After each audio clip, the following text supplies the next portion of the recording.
আজকে আমরা দেখো একটা গুরুত্বপূর্ণ পুরস্কার নিয়ে আলোচনা করব, যেটা হলো 2024 70 or 77 British academy film awards, যেখানকার বেস্ট মুভি, বেস্ট ডিরেক্টর ইত্যাদি বিষয়গুলো নিয়ে আমরা আলোচনা করব। তো এখানে মনে রাখবে বেস্ট মুভি কোনটা হয়েছে, ওপেনহাইমার সিনেমা, এবং এর ডিরেক্টর কে ছিলেন ক্রিস্টোফার নোলান।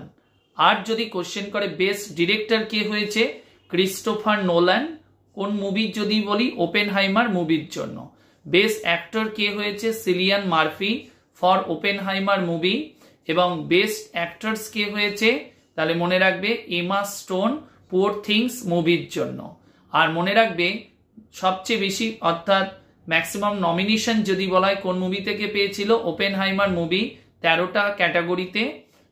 আর যদি বলা হয় সবচেয়ে বেশি পুরস্কার পেয়েছে, মোস্ট অ্যাওয়ার্ড, ওপেনহাইমার মুভি 7টা পুরস্কার জিতেছে।